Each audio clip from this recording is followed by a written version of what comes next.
If you take my name now, for instance, you call me a baby. Somebody say, what's the name? I said, I don't know. Somebody, if you ask me now, who is the person who started with their baby? I'm not sure I've ever seen his face.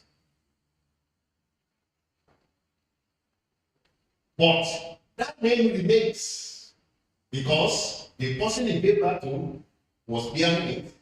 The person that one gave birth to was bearing it. The person gave birth to me and bearing it. I said it's too much, so I broke it. I wasn't giving it to my children. But my point is that if the productivity stops, that name will soon be forgotten. Supposing the great-grandfather that bought it, the son chose to use another name, nobody may have heard about that name. And I'm not going to say too much about that. It's registered not only an enclosure, not only a demarcation, but it also talks about a possession. It talks about access. It talks about what it is that you are manning. Where you gain entrance into a place is simply defined as gate. And it is many times what also defines a place. Let's take institutions. If you want to go to, let me use where I come from now, Ilorin. I want to go to the university. As you are entering the place, what will you see? You see the big gate. And it's defining where you are entering into.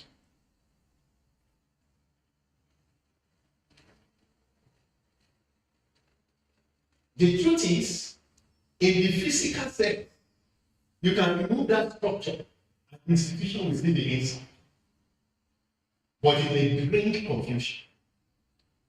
So I want to just first and foremost say that when we talk about gates, the entire kind of our denomination, can just be described by one gate.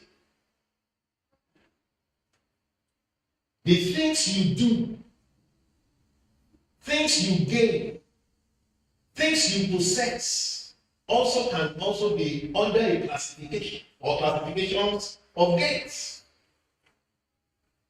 And if there must be continuity with those things,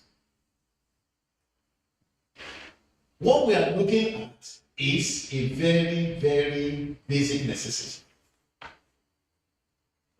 If even Christianity will not fade out, it is a matter of being disciples and reproducing disciples. I'm sure we know the stories in the West, which is very pathetic, whereby people go into that place from Islamic countries and they buy big structures that were churches, and they are converting them to different things.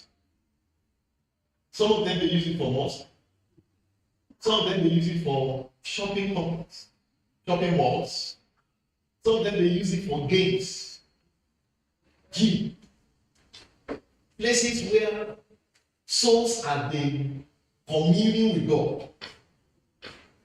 And what is the matter? It's still the matter of perpetuation. We were talking the other time and we said that somebody went to a place and they were to do drama. It was Christmas period. And so they wanted to do the birth of Jesus. And who must be the person who gave birth to Jesus? It's a Virgin Mary. And Mary is not a big man. It's not an old, a big woman. It's not an old woman. It's a young woman.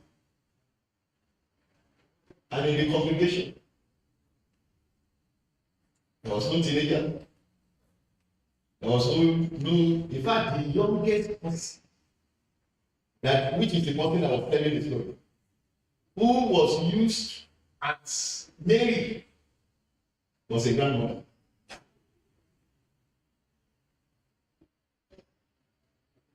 Because he was one that looks youngest, maybe about 60-something years old. Because others are 80. And the matter is that all that was supposed to be in between our own age and even below us, they are no longer there in church.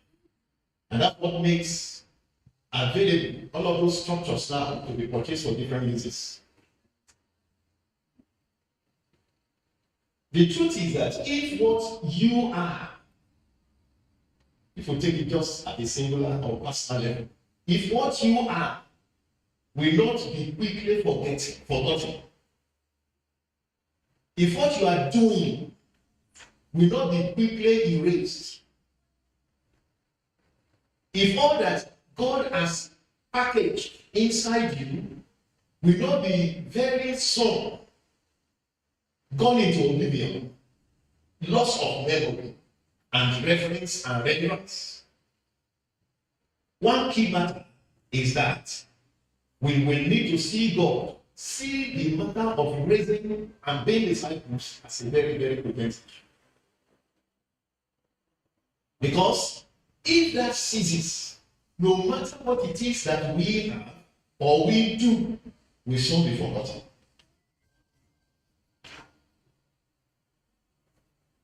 We are grateful that God has preserved our denomination, for instance, for how many years? 100 and what now? What's our age? What? 124? 125? Well, don't worry. It's 100 and something. I can't remember what it is. Don't worry. Whatever it is. We are not up to 150 yet. We are grateful to God that He has kept it in new year. And I'm not going to be looking at that church, see you scrutinize it, no. But the only reason why we are able to still be by now is because of perpetration. So I want to begin with a text of the scripture. The scripture speaks in 1 Kings chapter 19, which is a very familiar one, experience that Elijah had. 1 Kings chapter 19.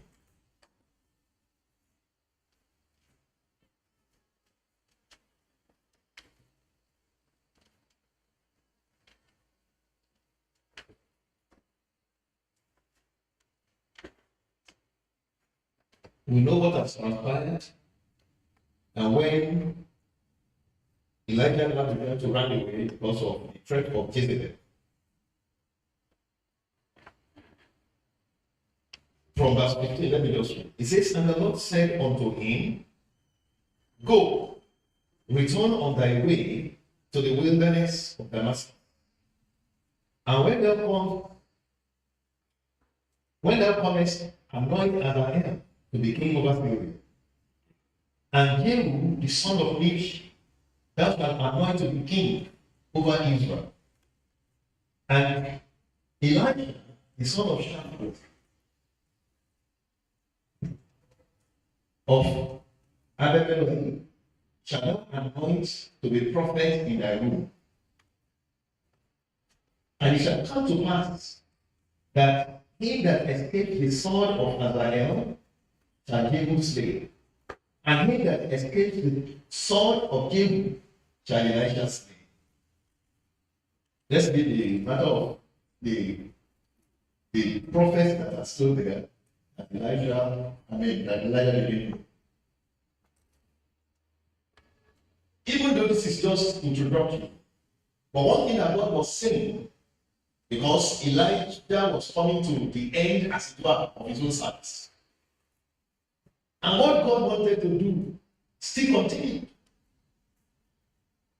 And so he said unto him, he should go and anoint Hazael He should anoint Jehu. He should anoint Elijah. Whoever escaped the son of this, he will not escape this. If he does escape that, he will not escape this.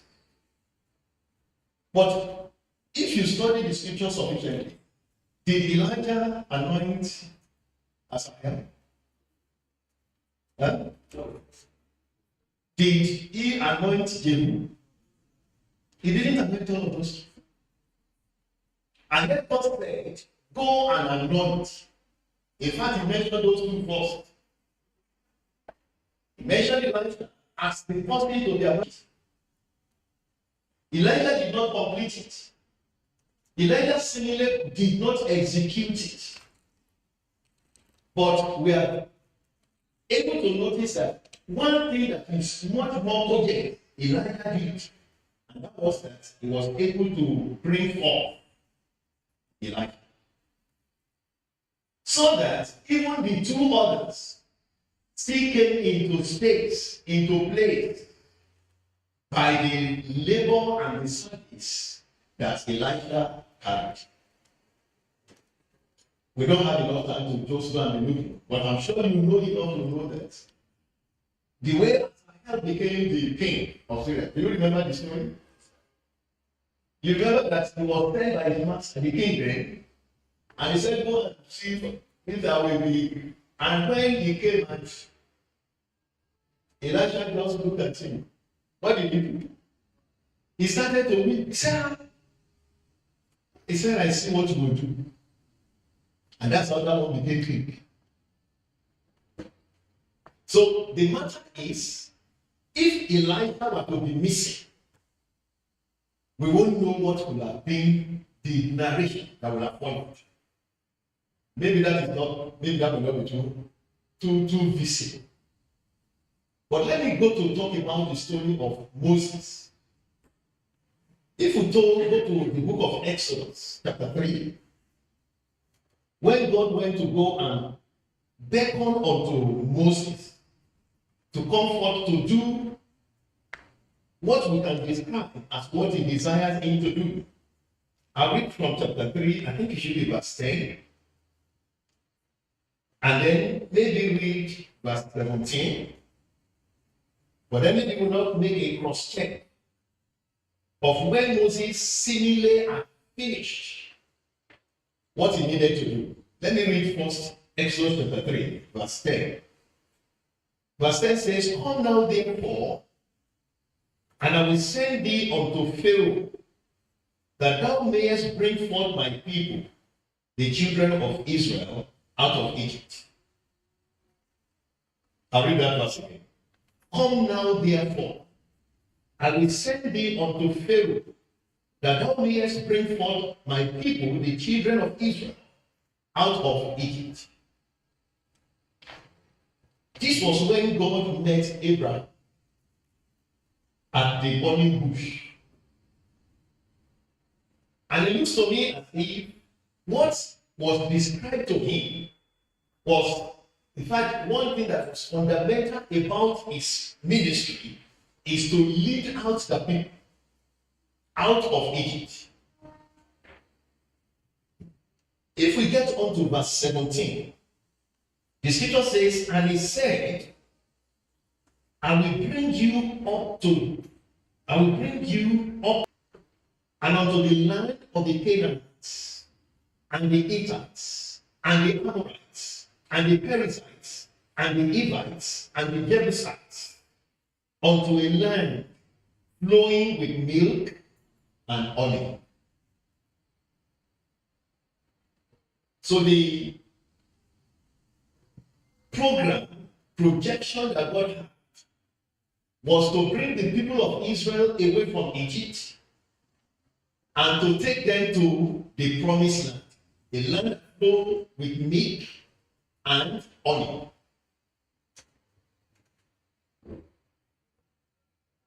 The big question is, we know that Moses didn't get to that land. Moses only saw it from afar. And I'm not ready to debate Because did Moses finish his ministry? Did he not finish his ministry? I know that many theologians are here. I'm not going into that debate. I know if I bring it up, there will be a demand. You're already beginning to debate. Right? Don't debate. But all I want to bring about is that the full purpose that God has, either it was meant to be by Moses or not, forget about it. Is that the people of Israel were meant to leave the land of Egypt and end in the promised land, the land that flows with milk and honey. But we notice that, or we know enough that Moses didn't finish that task. It appears as if Moses perfected, completed the verse 10. Because verse 10 says, you are going to bring out the people of Israel of Egypt. You are bringing them out of Egypt. And Moses finished that. But verse 17, which is still the full package or part of the package of the purpose and the program of God, the scripture says in verse 17 that they were going to be taken to the land. Those 6 acts, Canaanites, Hivites, Jebusites, all of the acts. He said they were going to be taken to that place. But Moses didn't fulfill that. That didn't come to pass under Moses. So if the purpose of God was not going to finish at the success of being out of Egypt, it's when they got out of Egypt. Where did they go? Where were they? They were in the wilderness, they were in the desert. Supposing everything finished as Moses finished, the children of Israel would have remained desert dwellers. The promised land would have still been removed and distanced away from them. It required, if I would say, the continuation by Joshua for them to be able to come onto the fullness of that which God intended that they should come onto. And so when Moses brought them out of Egypt and they wandered about in the wilderness 40 years, because I had thought, supposing if you remember when they came out of Egypt, God said, it's shorter to have gone this way. But if they go this way, they will see war and they will be afraid they will turn back. I was saying, but God, you will have made all of those people that will face them at war to finish. You have just allowed them to go that road and fight the battles. Moses maybe would have taken them there. Not God, I don't know why God did it. But he said go, so that they will not turn back. He said they will take this one down route. And that route was long. And while they were going on that route, they did things that God said, okay, all of you, apart from Joshua and Caleb, everyone that was mature, you are not going for. You will finish in this wilderness.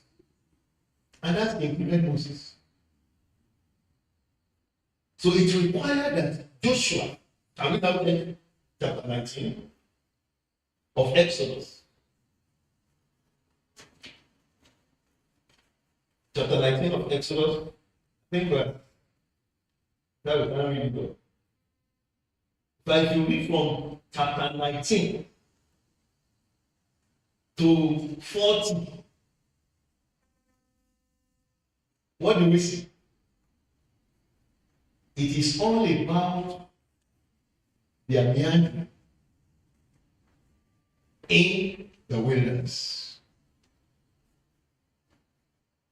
Joshua was needed to bring to pass the fulfillment of verse 17. If Moses did all those miracles in Egypt, and he brought Pharaoh to his knees, But he did not raise a Joshua. Moses did not go beyond the wilderness. As great as the grace of God was upon Moses, as very specifically selected Moses was. And I'm sure we remember the way Moses came into being. The birth, his massacre during the time of his birth, his preservation, his nurturing by the parents, and his school in the wilderness, in the bush, and then the return to come and face Pharaoh. And now he became like a lord to Pharaoh. The miracles that finished Egypt, that everybody has to say, please, the kid said, in fact, I think the last time, when Pharaoh said, I don't want to see your face again. You get to see your face, you are going to die. He said, that's all right. Then we are finished, we are settled. You are not seeing my face again. And then he left. And that was the night that firstborn died. Both of animals and of humans.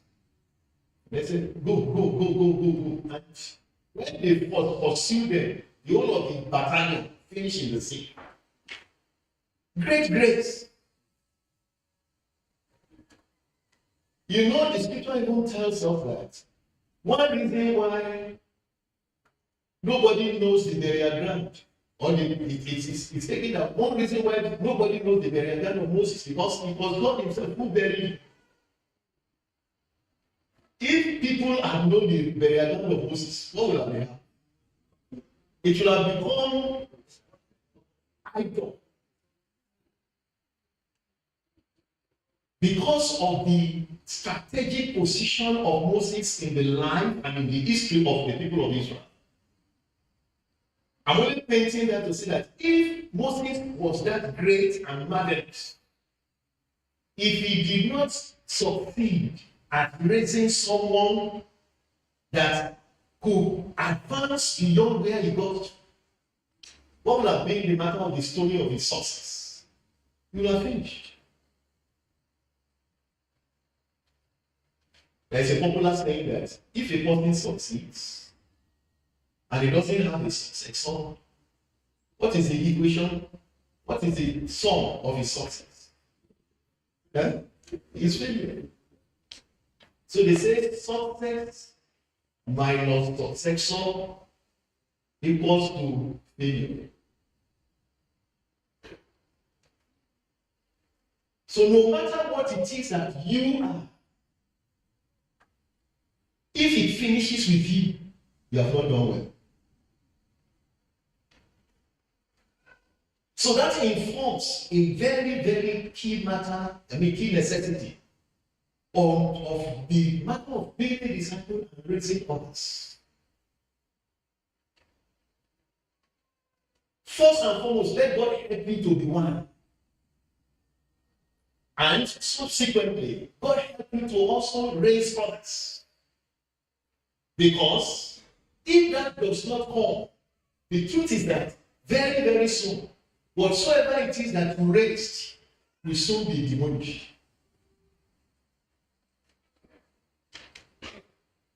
So if Moses didn't have Joshua, it's only heaven who knows what the story would have been like. So we notice that, yes, verse 10, Moses did. But the truth is that verse 17, Moses did not do. But it still was done. That is the counsel that God had. That is the purpose that he had. Bring the people out of Egypt, take them to the land of Canaan. But the one who brought them out of Egypt perished in between Egypt and Canaan. If the battle was not sufficiently handed out, will have had a different record. And it's only God who knows what he will have done and God will have still have done his purpose, he will have still fulfilled his will, but it will have been another route, which may be more hazardous, maybe longer. Even though this is a branch, but let me do a branch. See, the truth is that God never hurried in pursuit of his purpose. God meticulously fulfills his counsel. Even when it appears as if he's dragging, he's slacking,